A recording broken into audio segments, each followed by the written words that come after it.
It's said that for the best produce, you need the perfect conditions. For Jim Shanley and his daughter Megan, that meant growing tropical crops in a place that had never been grown before. Along the coast of Morro Bay, California, they have created a unique vista that's become a treasure trove of exotic fruit. As a farmer, we don't market anything until I want to eat it. Everybody thinks there's nothing new under the sun. Follow me, you'll find some. That's a beautiful philosophy.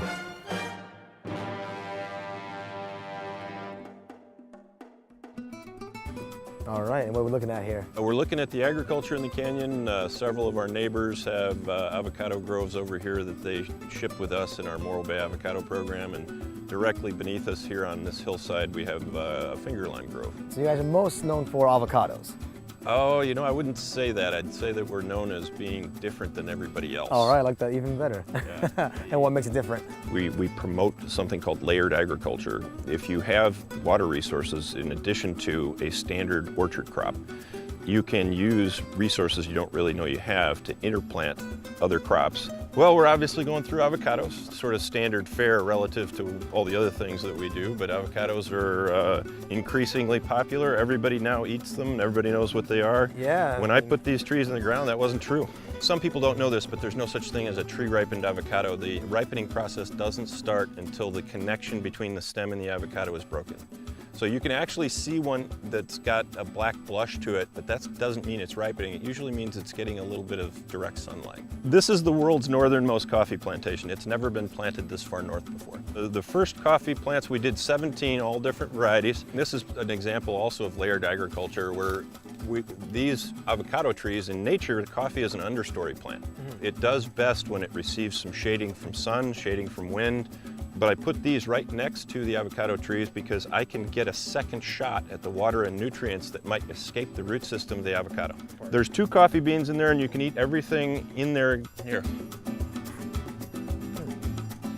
Now that's sweet. It's not as sweet as it'll get. That's good. So that's coffee? Yeah, those are coffee beans. Really? That's crazy. And then if you just plant this and this is what comes out? Mm-hmm. Wow. I gotta get out of the city more often. Yeah. Coffees like that can go for over $100 a pound. All right. And if I slide, just ski with me.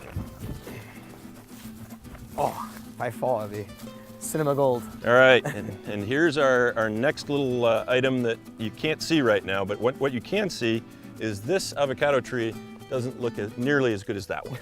It doesn't. Okay.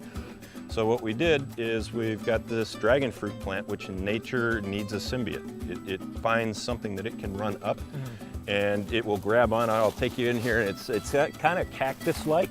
This is getting the same water as the avocado tree from the same emitters, and we're training it to adopt the scaffolding of this avocado tree as its host.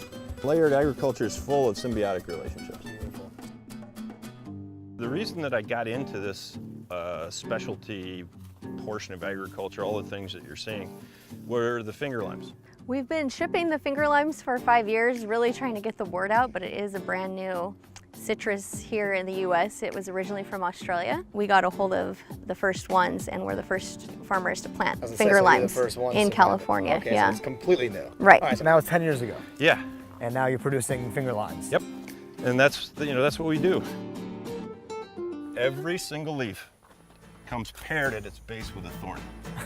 Oh, great. This would be perfect. It's like picking barbed wire. This is a finger lime tree. This is the famous finger lime. Yep. All right. This is what we call the show around here.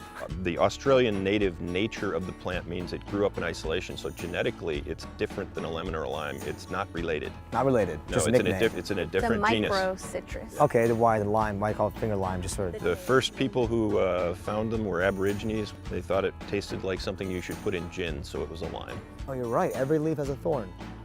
Oh, you weren't joking. This is like a serious plant. The fruit that just set maybe a day or two ago. And that's gonna take 20 weeks. Yep. All right. Those are going to be little tiny, and they're going to be more tart. All right, here it is. First time. Wow, it's like Topiko or Masago, little like Japanese eggs. Same size, same like crunchy, like fun texture. Tell me you're not going to put that on a sushi dish. Oh my God, anything. Just people are gonna go nuts. Like, what is that? I'm like, oh, it's a secret fruit that I make. If you make your living on giving people unique and wonderful food experiences, how can you not buy this? I don't know. I'm surprised I've never seen it. You've never had a better oyster than with finger lime on it. A little mignonette. So we have 3 oysters here. We're going straight with the finger lime. The only way we eat oysters. This just looks amazing because usually we'll put caviar, we'll put topiko, or maybe ikura, which is a salmon roe. And this looks like that, but the best part is it's citrus. All right, cheers. Thank you for having us. Thanks for coming. Oh my God. My favorite. 20 more, please. If you like that episode, if you want to see more of Shokunin, click here. So what we're gonna do is go in with the hinge. You guys know this drill. We got a nice